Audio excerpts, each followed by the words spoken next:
never drink brake fluid, kids.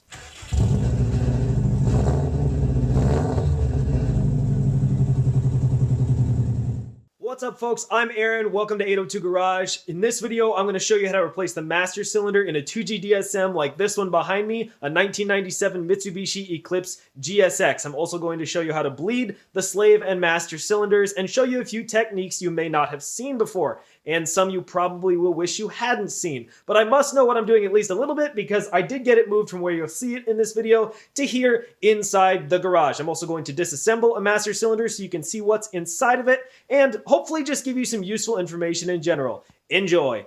The master cylinder is right in the back of the driver's side of the engine bay, and you can see there's one nut on top and one stud back down there on the bottom, so I'm actually going to start from the inside because I think that's going to be easiest. So that stud that goes inward leads back down here, right there, and it's actually pretty easy to get to, so that's not too bad. And before we go ahead and undo that nut, I'm also going to undo the clevis right here. And the clevis is held in by a cotter pin, and then it has one nut on it, so easiest to take the cotter pin out first and then take the nut off. Obviously, I believe that's going to be a 10 mil, and the one on the wall is a 12 mil.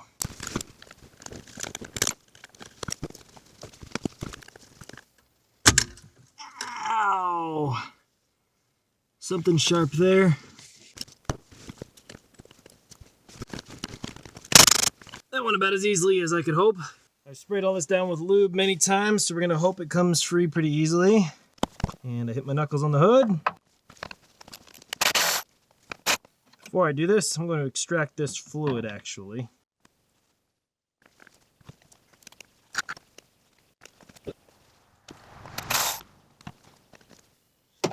I guess it makes more sense to disconnect the clutch line first. This is obviously an upgraded, well, you say upgraded, braided line. And it appears to be 13 mil. Okay, good. At least the top is spinning free from the bottom. That's what I was hoping for.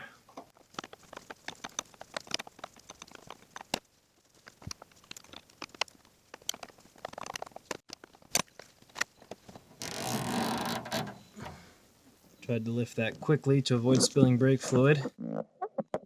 Held it up with a reclosable zip tie so that it keeps the fluid in the line and doesn't drip all over the car, which is already rusty enough.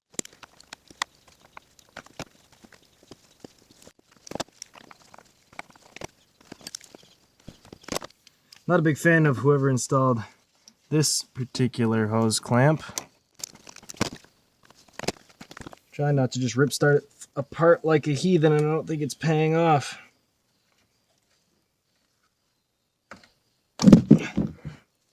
Well, there we go.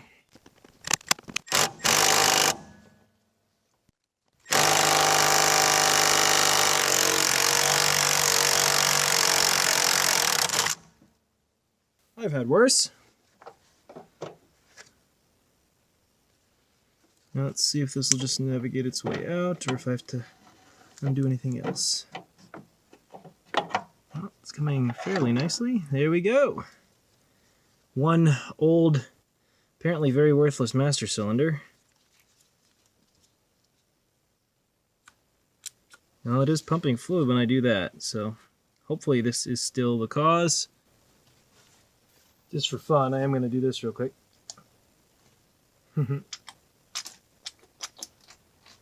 So it's squirting fluid, and if I cover that, it does get hard to push,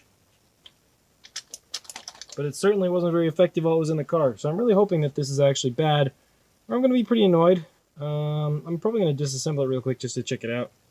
This was kind of fun. I fully disassembled the master cylinder, never done it before, but it's pretty easy. There's just sort of a tri-spring clip that holds in the plunger, and you can take off the plastic thing if you loosen that clamp. I took out the fitting for my stainless line, and then there's a little screw-in pin in there that retains the plunger.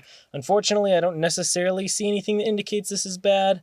The bore looks okay. There was a lot of sludge in there, which is no good. And then the plunger actually pushes in this way, you know, gets hit by that little rod there from inside the car. And these seals look okay, though maybe a little bit collapsed. There is some scarring on this piston, which would indicate the bore of the master is scarred and maybe not sealing properly. I would think these should be flared a little bit more. And there does appear to be a seal in there of some kind that may have failed. Looks like fluid is supposed to push in there, kind of get sucked in and out. So maybe something is wrong with this. Hopefully that's the case. This does look like an OE master cylinder. I think Nabco, I saw a few things labeled that, but Japan, quality unit for sure, but I have an exidy replacement, and hopefully it's going to fix the problem. And I did just put the plunger back in, and you can hear this. I don't know. I kind of hear a lot of metal on metal action, so that makes me think these seals are definitely worse for wear. Oh, and I know a lot of you may be thinking I just bled it incorrectly. Well, I looked up all the different ways you can do it online, including, making sure you bleed the slave by opening the nut and pushing in the slave rod and then closing the nut to make sure that the slave itself is bled after you bleed the whole system. I tried all the different methods I could find. I just didn't put them all on camera and still got absolutely nothing. Maybe a millimeter of movement out of the slave, and a lot of the time this would just push the fluid back up into this reservoir, which would make you think it's seeping past a seal. So I did try everything. Let's replace this. All right, get the old master all reassembled, but before I go ahead and put the new one in the car, I do have an important job to do, which is I want to set the length of the clevis to be the same, because assuming, which this is a bad assumption, that they actually had the clutch adjusted properly, I want to try to match that as closely as possible. Now they should have the same bore, which looks like they're close enough at least. This one doesn't have the really nice clamp on it, but I'm sure this will do a fine job, and I will put in the old fitting. But basically, we want to make sure that this hole actually ends at the same point from the mounting surface on the wall of the car, and that's what's going to give us the same initial throw at least. And so these should have the same mounting pattern as well, and same studs, which that all looks good. And basically, we need these two lined up right next to each other, and we can turn the lock nut until we have it as close as possible. And we're going to hope that the holes in these clevis are the same size. Looks good to me. The opening is the same width. All right, looks good. And this is a 12, so we're going to try to keep this stationary and lock it in place. All right, that should be pretty good. And then once this is on the car, this can still spin, but it's spinning the whole rod, not just the clevis, so that should be fine. Install that fitting real quick, which is an AN style, so it shouldn't need any sealant. Clean that up a bit just because it looked kind of grotty, and they did use some Teflon tape before, which, like I said, shouldn't be necessary. We will see. It should basically be sealed. And you could bench bleed this, but I don't think I'm going to. What I may do is put a tube over this and just bleed it once it's in the car. It is getting dark, and I want to see if I can get this done for tonight, so I'm not going to clean and paint the bracket yet, but I did at least, of course, clean out the grotty reservoir, and all this rust and stuff will be taken care of someday, because I do plan to paint the entire bay, but that's a ways down the road. So let's go ahead and install this new master. I'm not sure if there's supposed to be some kind of firewall seal, but I don't have one.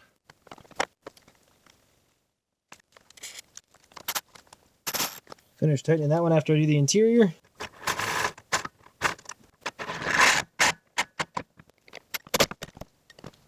Well, it has gotten significantly darker because it probably took me about a half an hour to put in the little R-clip that holds the clevis to the clutch pedal, because I dropped it and it fell underneath the front of the driver's carpet. No magnet could retrieve it. I had to pull up the carpet. Finally found it in between the carpet and the sound deadening. Got it all attached in there. So, time to hook up the reservoir and bleed this thing. The mosquitoes are rampant, I tell you.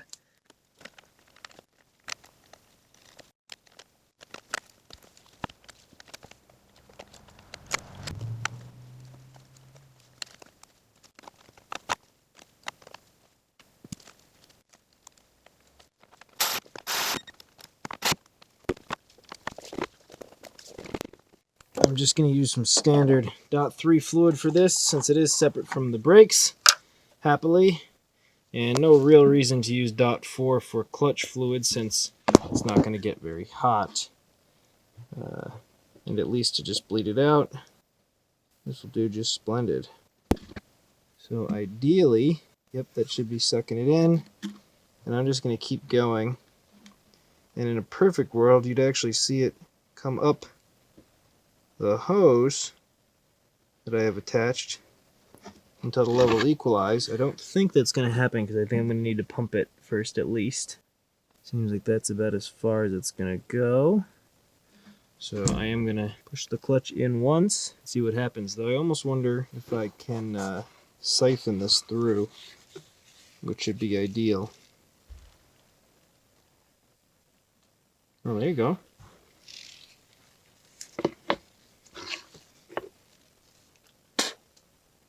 Ugh, except the last thing that was on that hose was gear oil. That was vile. Oh, air popping out there. Ugh. I'm going to clean off that hose so I can actually suck and blow, and I think I'll be able to get most of the air out pretty easily. Now, obviously, I'm going to recommend that you don't use your mouth for anything automotive, and never drink brake fluid, kids. So you could actually see the bubbles come out as I blew it back in. That's all air inside the master cylinder. No, this is not a technique I've ever looked up or seen approved, but if I'm getting air out, I'm doing the job.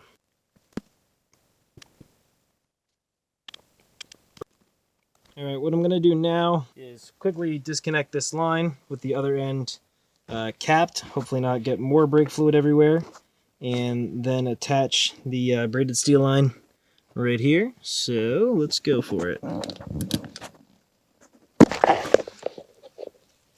A little bit of brake fluid, no biggie, and it should be dripping out of that fitting.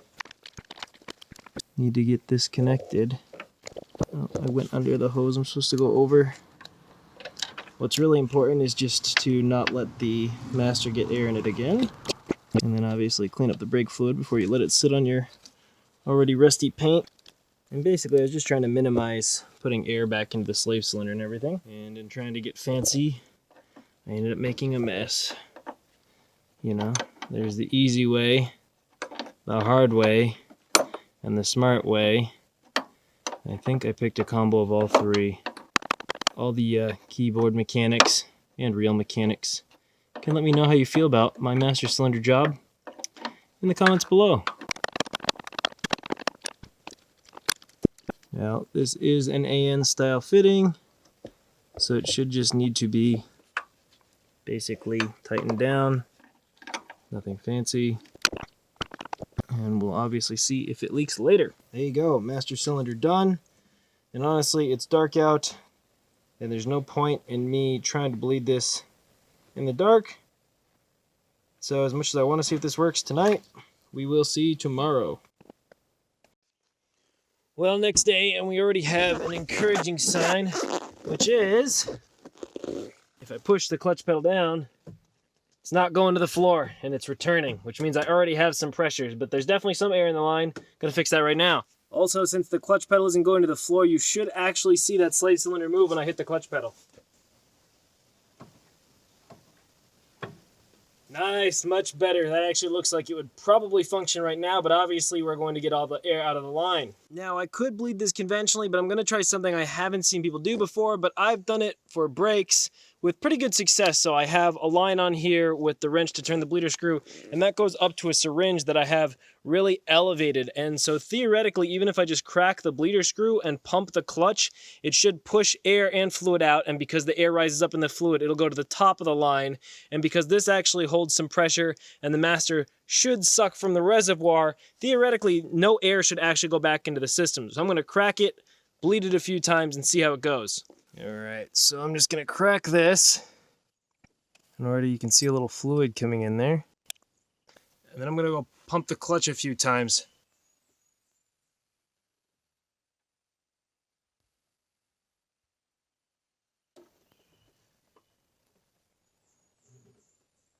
That was only twice, and you could obviously see that was working. Some bubbles came up, and the fluid went up the tube. The syringe is extended a bit, so I'm just going to do it a few more times. Okay, I've got fluid all the way up to the syringe. I'm going to tighten this up.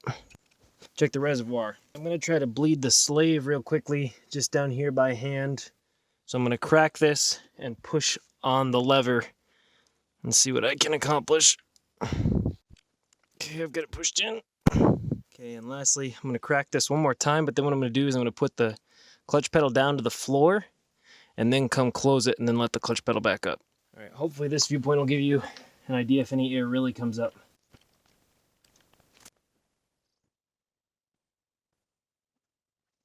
The clutch pedal is on the floor, tightened up. I could see those air bubbles rising, so those must have come out of there. That seemed pretty effective, so I'm going to try it one more time.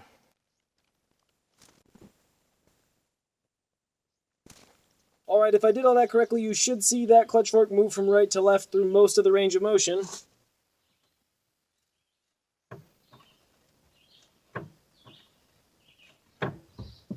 Felt pretty good to me from inside the car. Let's review the footage.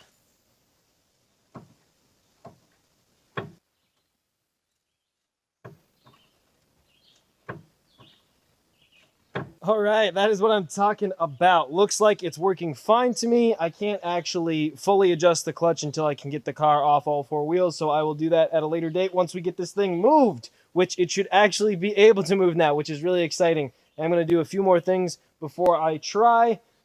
But it feels really good to have that major step done. I can also always bleed it again once I actually get it out of this spot, once I have it in the garage, for example, which will be really exciting. But for now, I actually think that self-bleeding method worked really good. Let me know what you think in the comments below. Well, that's going to be all for this 802 Garage video, folks. If you're new here and you made it all the way to the end, please do subscribe, hit the like button, and let me know down in the comments below. Everybody, please comment if you saw anything I did wrong, you think I could improve, or something that helped you out. Please let me know. You know, I love talking to y'all. Thank you so much for watching 802 Garage. As always, more to come on this DSM, obviously, now that I do have it inside my garage, and I'll catch you very soon.